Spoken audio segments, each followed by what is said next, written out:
Morning. Welcome my YouTube channel Balaji online classes.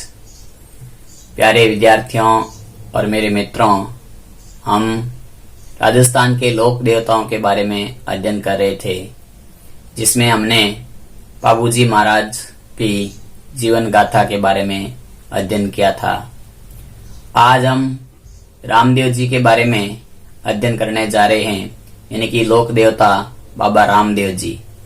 तो हम आज का काम शुरू करने से पहले आप सबसे एक निवेदन करना चाहते हैं कि आप वीडियो को जरूर पूरा देखें। साथ ही साथ यदि आप मेरे YouTube पर पहली बार विजिट कर रहे हैं तो चैनल को सब्सक्राइब करें। यदि मेरा वीडियो आपको पसंद आता है तो लाइक करें, कमेंट करें और ज्यादा से ज्यादा अपने मित्रों तक शेयर करें। आपका इतना सा सहयोग बहुत ही सराहनीय होगा, क्योंकि हर किसी काम को करने के लिए सहयोग का होना बहुत ही आवश्यक है। और मेरे प्यारे दोस्तों का ऐसा सहयोग मिलेगा तो मेरा भी मन करेगा कि मैं ज्यादा से ज्यादा और बढ़िया से बढ़िया कॉन्सेप्ट के साथ में टॉपिक पढ़ाता रहूं। तो चलिए हम शुरू करते हैं। आज हमारा टॉपिक राजस्थान के लोक देवता हम पढ़ रहे हैं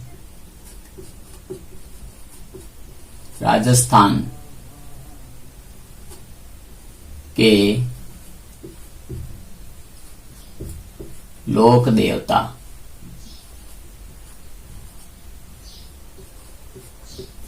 लोक देवता का मतलब होता है, इनकी लोक देवता का पढ़ रहे तो लोक देवता का मतलब होता है कि ऐसे इंसानों द्वारा लोगों के द्वारा जो देवता समझ जाता है कि कुछ ऐसे महापुरुष हुए थे जिन्होंने हमारी जो गायों की रक्षा की थी या किसी गरीब की रक्षा की थी, जो आज देवता के रूप में पूजे जाते हैं।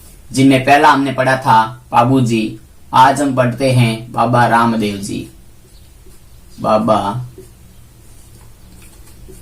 रामदेव जी।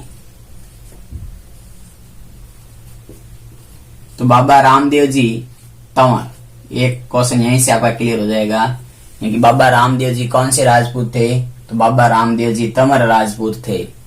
अब इनके बारे में पढ़ते हैं तो सबसे पहले पढ़ते हैं इनका जन्म। तो बाबा रामदेव जी का जन्म 14वीं शताब्दी में हुआ था। इनकी बाबा रामदेव जी का जन्म हुआ था वो 14वीं शताब्दी में हुआ था।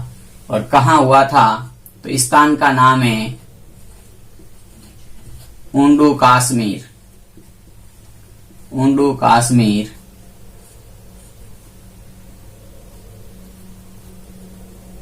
कश्मीर इस स्थान का नाम है ऊंडू कश्मीर। तहसील है सिव और जिला है बाड़मेर।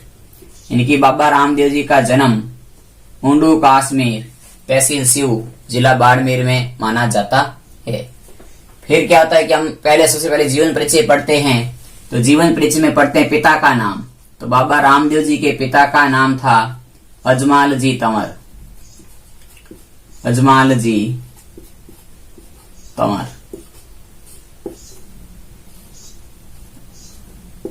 फिर आता है बाबा रामदेव जी की माता का नाम। तो माता का नाम आपको सबको पता है, मैणा दे के लाल, इनके मैणा दे, क्योंकि हमने भजन सुना है, अजमाल जीरा कंवरा माता मैणा देरा लाल। इनकी माता का नाम था मैणा दे। इसी प्रकार फिर आगे पढ़ते हैं कि माता पिता, उसके बाद रामदेव जी का एक भाई था। भाई का नाम है वीरमदेव।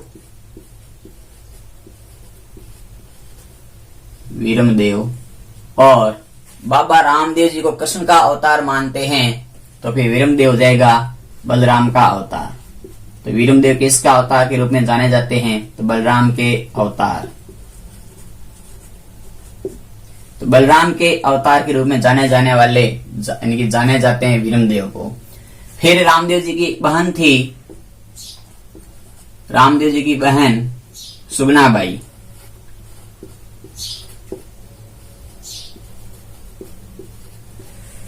काफी किताबों में लिखा हुआ आता है कि लाचा बाई है वो साचा की लड़की, इनकी साचे की लड़की थी। तो रामदेव जी के चाचा की लड़की थी, वो बहन थी लासाबाई। फिर आता है रामदेव जी की पत्नी, इनकी सुगनाबाई के वीर, और रामदेव जी की पत्नी इनकी नेतलरा भरतार, तो नेतल दे। नेतल दे या इसे कहते हैं, दूसरा नाम है इसका निहाल दे। नेतल दे या निहाल दे। तो ऐसा माना जाता है कि ये निहाल दे है, ये निहाल दे अमरकोट के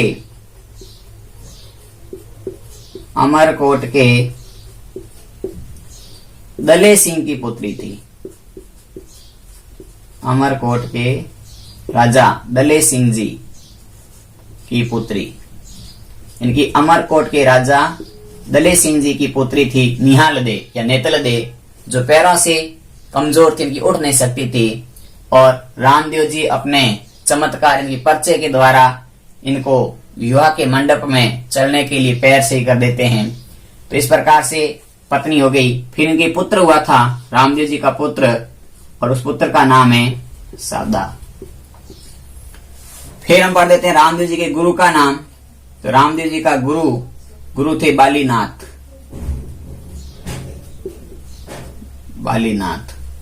बालीनाथ थे। कहां से ज्ञान प्राप्त होता, बालीनाथ का मंदिर कहां पर है, ये आगे हम पढ़ेंगे। फिर रामदेव जी के गुरु के बाद में रामदेव जी की एक शिष्या भी थी। तो रामदेव जी की शिष्या का नाम है आई माता।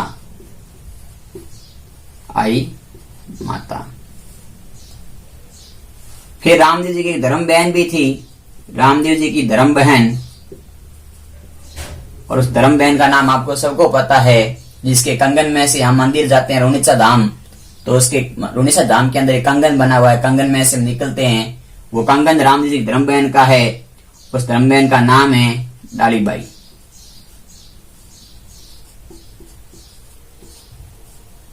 फिर आता है कि रामदेव जी के रक्षक थे, इनके रामदेव जी के सिपाही कह सकते हैं या रामदेव जी के सरदार कह सकते हैं। तो सरदार थे हरजी भाटी,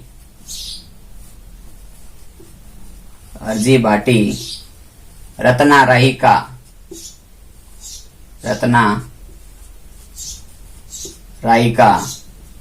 और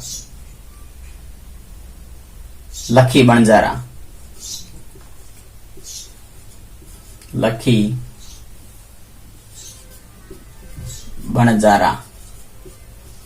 इन तीनों के नाम भी हमें उल्लेख मिलते हैं काफी बार भजनों में। तो ऐसा माना जाता है, एक तरीके से हमने रामदेव जी का एक सामान्य जीवन परिचय पढ़ा, जिसमें हमने पढ़ा कि रामदेव जी का जन्म 14वीं शताब्दी उंडू काश्मीर तहसील सिउ बाड़मेर में हुआ। फिर रामदेव जी के पिता का नाम अजमाल जी, इनके अजमाल जी के कंवरा, माता मैणा दे के लाल, रानी नेतल के भरतार, इनकी रानी का नाम, पत्नी का नाम नेतल, सुगनाबाई के वीर, और भाई का नाम हो गया वीरम देज, बलराम का अवतार माना जाता है। ये भी पूछा जा सकता है कि नेतल दे कहाँ की राजकुमारी थी। तो नेतल दे अमरकोट की राजकुमारी थी, और नेतल दे के पिता का नाम था, वो था दले सिंह जी। फिर आता है इनके पुत्र हुआ था सादा। फिर इनके गुरु, इनके रामदेव जी ने अपना ज्ञान प्राप्त किया था, वो गुरु बालीनाथ से किया था। इनकी एक शिष्या थी आई माता, और धर्म बहन बनेगी जिन्होंने डालीबाई, और इनके रक्षक थे हरजी भाटी, इनकी सेवादार हरजी भाटी, रत्ना राहिका और लखी बनजारा। तो बालीनाथ से इन्होंने शिक्षा कहाँ प्राप्त की थी, तो मैं यही आपको बता देता हूँ। बालीनाथ से इन्होंने ज्ञान प्राप्त किया था, पोखरण के अंदर एक गांव है, पोखरण के छोटे से गांव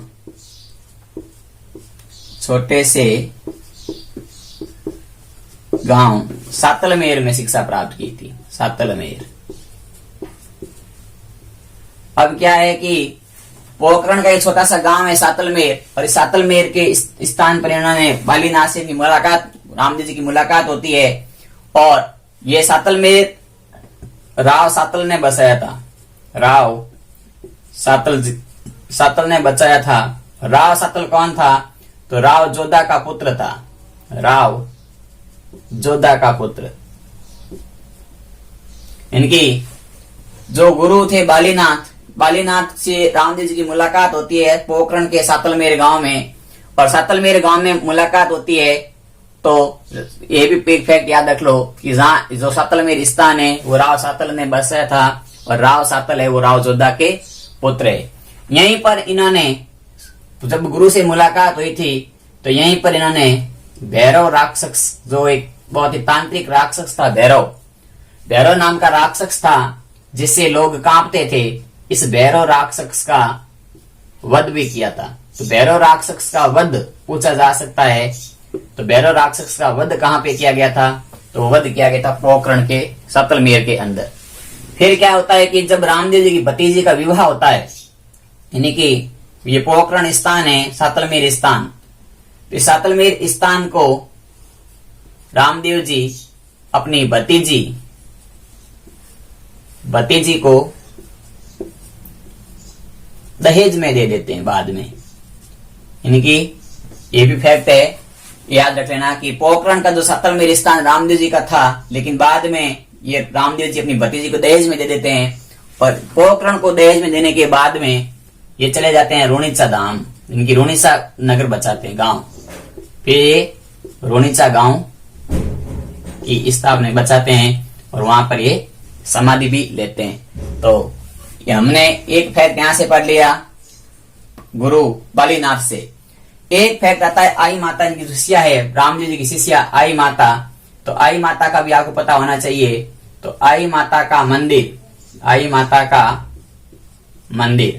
तो आई माता का मंदिर है वो है बिलाड़ा जोधपुर में, बिलाड़ा जोधपुर। पूछा जा सकता है कि आई माता का मंदिर कहाँ है? तो बिलाड़ा जोधपुर में। लेकिन ये ना पूछेगा कि स्थान पूछे ना पूछे, लेकिन यहाँ का एक फैक्ट है कि इस मंदिर में दीपक की लौ से, यानी कि जो दीपक जला हुआ है उस दीपक की लौ से केसर टपकता है, केसर टपकता है। तो आपको पूछा जा सकता है कि आई माता का या वह कौन सा मंदिर है जहां दीपक की लौ से 24 घंटे केसर टपकता रहता है?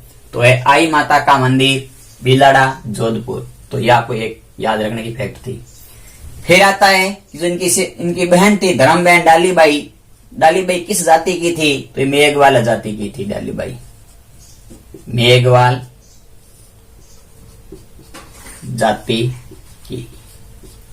तो एक बार आप इतना स्क्रीनशॉट ले लीजिए, इसके बाद हम आगे कुछ इसके कीवर्ड पढ़ते हैं। जल्दी से आप इसका स्क्रीनशॉट ले लीजिए।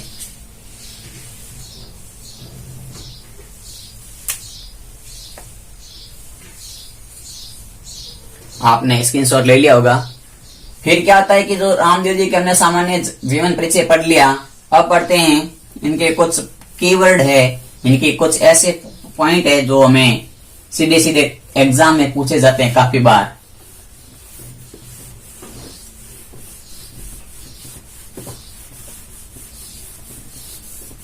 क्योंकि आपने काफी बार नाम भी सुने होंगे, धौड़ी धजारो धनी, रोनिचारो धनी, पीरोरो पीर। तो हम पढ़ते हैं रामदेव जी के बारे में। अब क्या होता है कि रामदेव जी के कुछ एक क्वेश्चन एग्जाम में ये पूछा गया था कि घोड़े वाले बाबा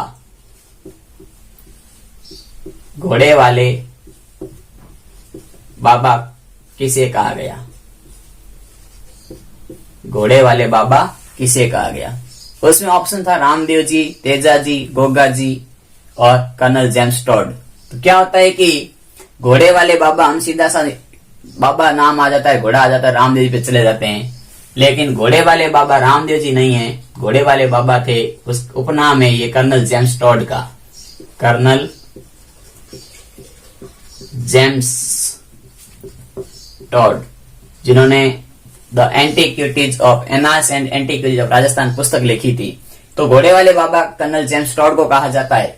लेकिन रामदेव जी के कुछ उपनाम है, रामदेव जी के उपनाम। तो रामदेव जी के आपको उपनाम, इनकी दूसरे नाम भी सब पता होना चाहिए। तो रामदेव जी का उपनाम है कृष्णा अवतार, इनकी रामदेव जी कृष्ण के अवतार है तो कृष्णा अवतार।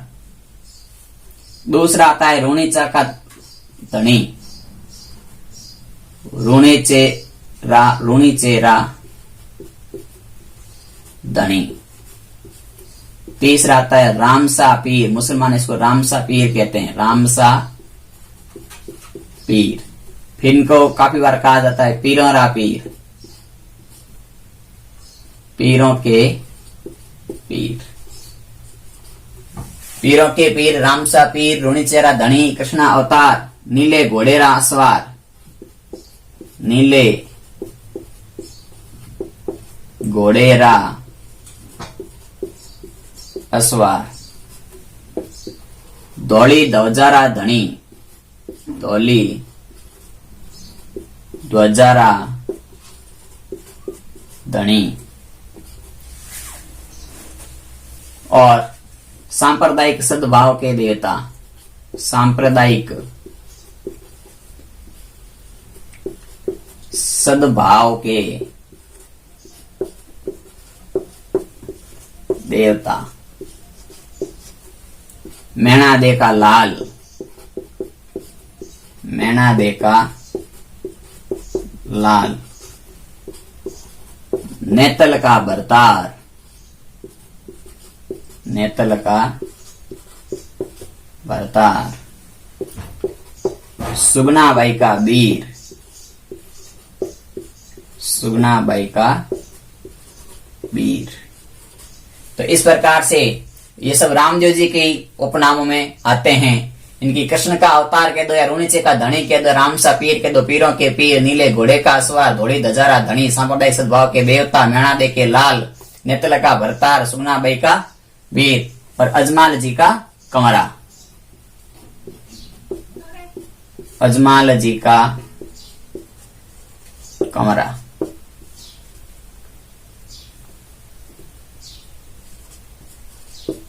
तो इस प्रकार से ये सारे के सारे उपनाम रामदेव जी के बारे में पूछे जाते हैं, इनकी गीतों में गाए जाते हैं। तो एक बार आप रामदेव जी के उपनाम हो गए। अब क्या था, मैं कुछ कीवर्ड यहां ले देता हूं, ये कुछ इंपोर्टेंट पॉइंट है। जैसे एक आपने रामदेव जी के नाम में पढ़ते हैं तो पढ़ते हैं जातरू, एक वर्ड पढ़ते हैं हम जातरू। एक शब्द हम पढ़ते हैं जम्मा, एक शब्द हम पढ़ते हैं रिखिया, एक शब्द हम पढ़ते हैं पगलिया, एक शब्द हम पढ़ते हैं ब्यांलो, एक शब्द पढ़ते हैं बाबेरी दूध। जातरू, जम्मा, रिखिया, पगलिया, ब्यांलो, बाबेरी दूज, पर्चा,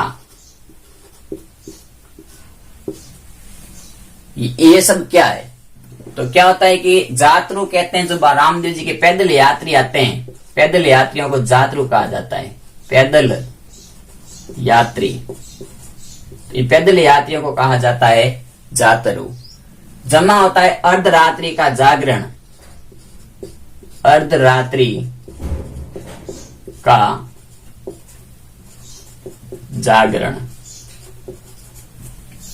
रिखिया होता है जो अर्धरात्रि जागरण के अंदर जो रामदेव जी के गीत गाते हैं, भजन करते हैं, यानी रामदेव जी के गीत गाने वाले, जम्मा देने वाले, जम्मा देने वाले, यानी जमा लगाने वाले। और ये होते हैं मेघवाल जाति के,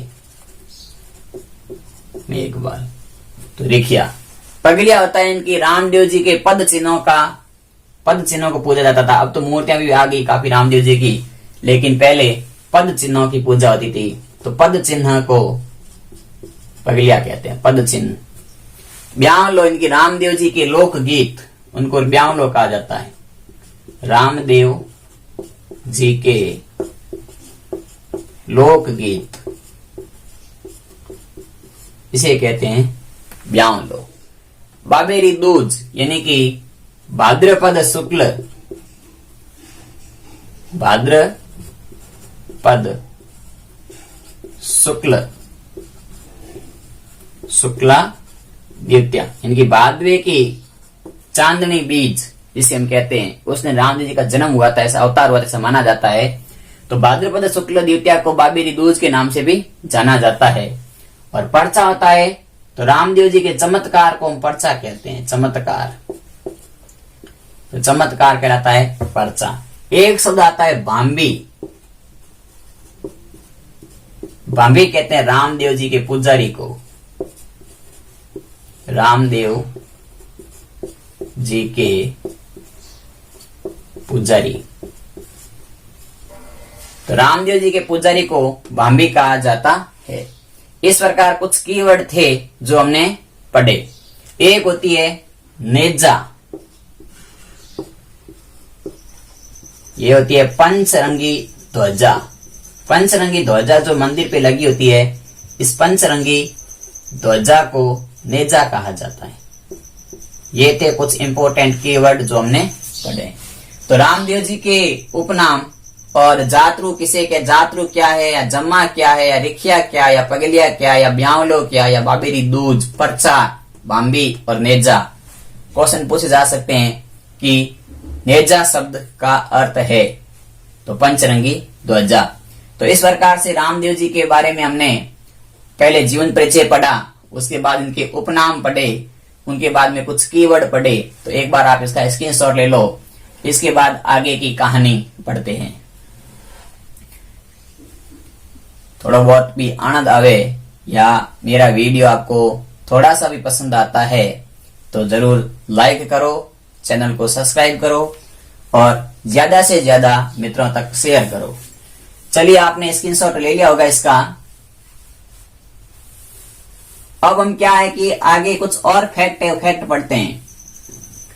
इनकी मुख्य तथ्य कुछ और है रामदेव जी के बारे में, तो उन तथ्यों को पढ़ते हैं।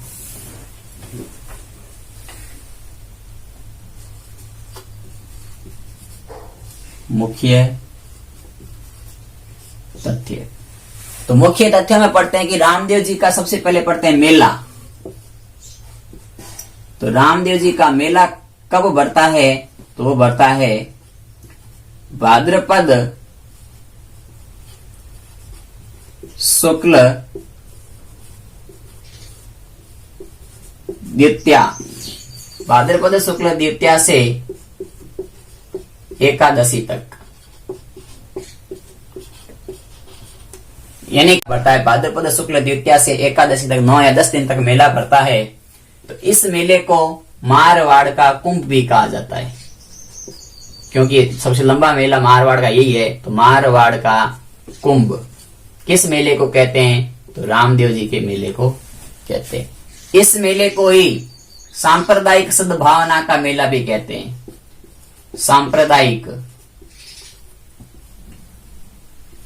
सद्भावना वाला मेला।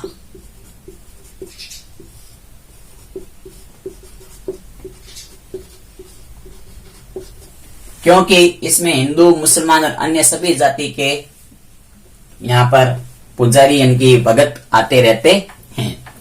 फिर आता है कि रामदेव जी का मेला भरता कहां पर है, तो रामदेव जी का मेला भरता है रूणीचा, जैसलमेर।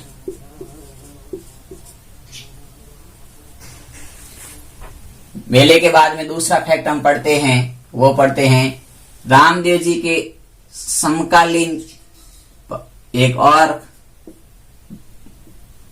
रामदेव जी के समकालीन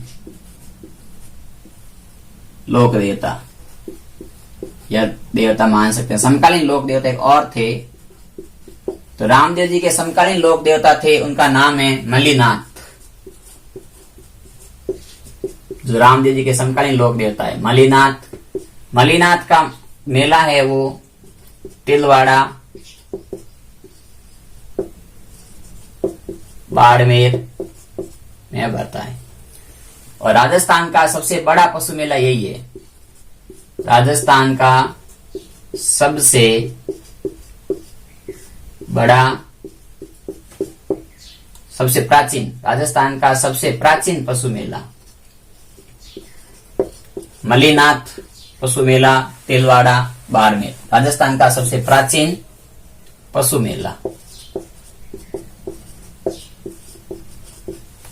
तो रामदेव जी के समय के ये भी थे मलिनाथ जी, और मलिनाथ जी का मंदिर तिलवाड़ा बाड़मेर में है, और यहाँ पे राजस्थान का सबसे प्राचीन पशु मेला भी भरा जाता है।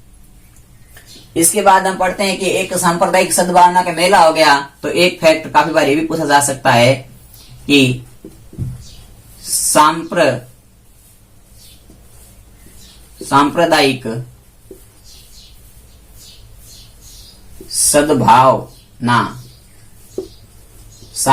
सद्भावना वाला जिला कौन सा है? तो सांप्रदायिक सद्भावना वाला जिला है राजस्थान का, वह है अजमेर। तो ये आपको एक साइड में की पॉइंट याद रखना है। फिर वो पढ़ते हैं हम कि रामदेव जी की समाधि, तो इसका है इनकी राजस्थान के एकमात्र लोक देवता, राजस्थान के एकमात्र लोक देवता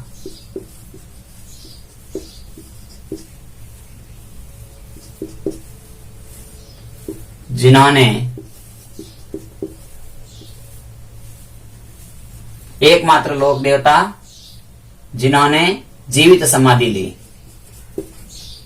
जीवित समाधि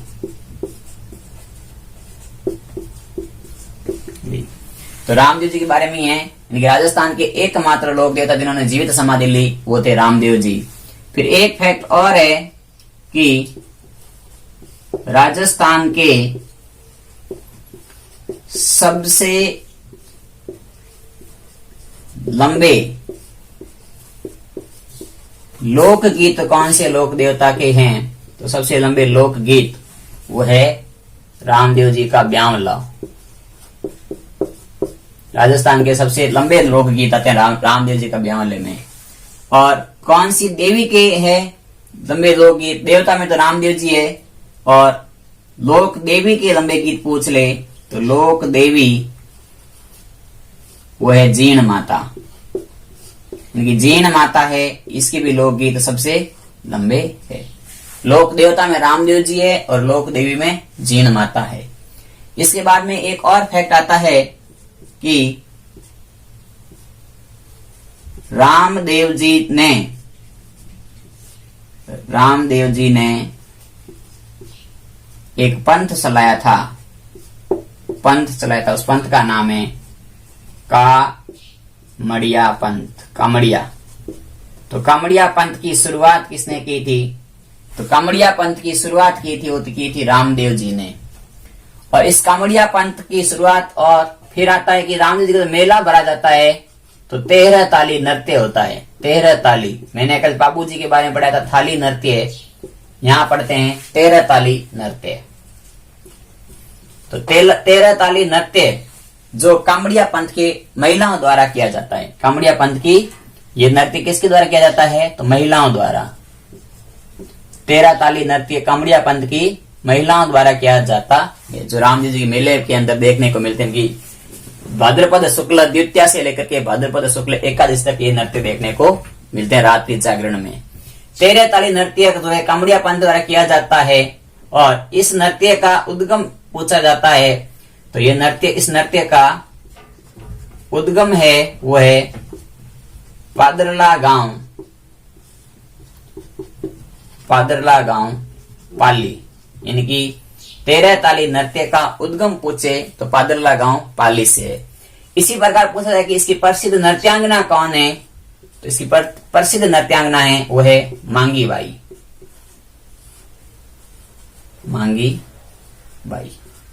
तो इस प्रकार से एक ये फैक्ट हो गया। इसके बाद में एक और फैक्ट आता है, इनकी रामदेव जी ने एक ग्रंथ लिखा था, उस ग्रंथ का नाम क्या है? कि रामदेव जी कवि की श्रेणी में भी आते हैं। ग्रंथ है उसका नाम है 24 वाणियां। और इस 24 वाणियों में अपने मोसेरे भाई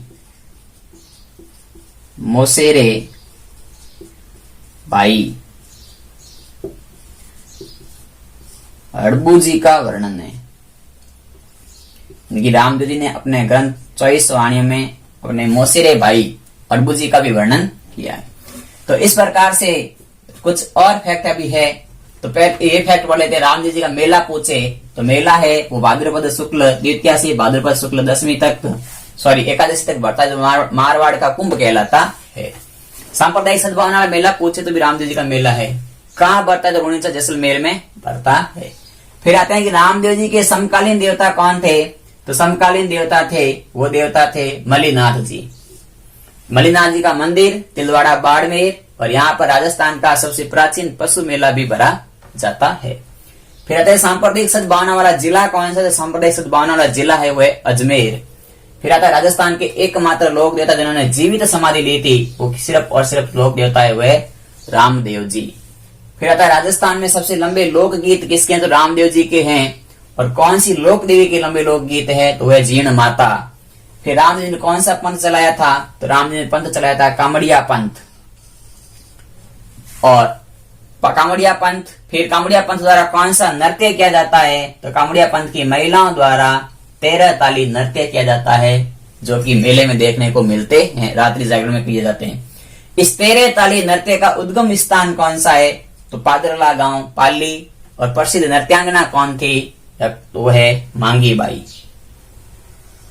और फिर आता है रामदेव जी ने कौन सा ग्रंथ लिखा? तो ग्रंथ लिखा था 24 वाणियां, जो इनके मौसिले भाई अड़बू जी का वर्णन है। इसका आप एक बार स्क्रीनशॉट ले लो, उसके बाद आगे के कुछ और फैक्ट पढ़ते हैं।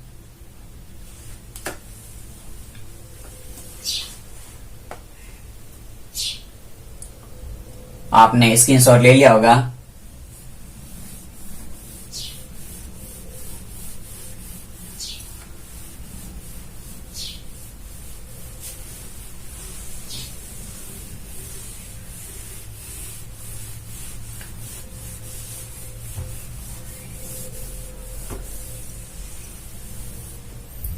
फिर है अगला है कि रामदेव जी से एक दिन पहले, रामदेव जी से एक दिन पहले, यानी कि रामदेव जी की जिसने समाधि थी उससे ठीक एक दिन पहले, यानी कि भाद्रपद शुक्ल दशमी को समाधि ली थी डालीबाई ने। यानी कि डालीबाई की समाधि भी रामदेव जी की समाधि के पास में ही है, और वो है राम सरोवर तालाब के पास। दोनों की समाधि कहां पर है? तो रुणीचा धाम के पास रामदेव जी राम सरोवर के तट पर। तो एक दिन पहले का मतलब भाद्रपद शुक्ल दशमी को डालीबाई की समाधि होती है, और रामदेव जी की समाधि भाद्रपद शुक्ल एकादशी को। यानी कि इन्होंने समाधि कब ली? रामदेव जी ने समाधि कब ली थी? तो रामदेव जी ने समाधि ली थी, वो ली थी भाद्रपद शुक्ल एकादशी। इसके बाद में कुछ और फैक्ट है, वह मंदिरों को लेकर के है। तो रामदेव जी का मुख्य मंदिर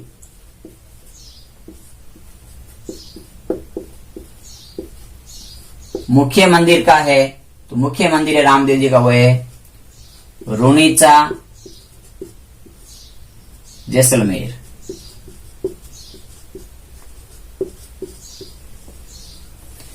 दूसरा मंदिर इनका पूछा जाता है कि दूसरा रामदेवरा, पहला रामदेवरा ये हो गया, दूसरा रामदेवरा पूछे तो दूसरा रामदेवरा है वो है खुंडियावास नागौर।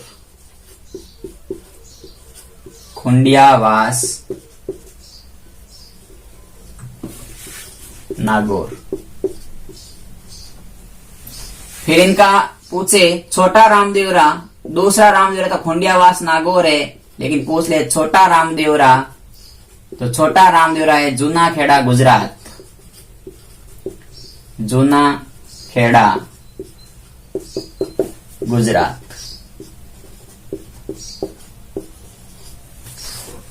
फिर पूछ ले कि अन्य मंदिर कहां पर है रामदेव जी के, तो रामदेव जी के अन्य मंदिरों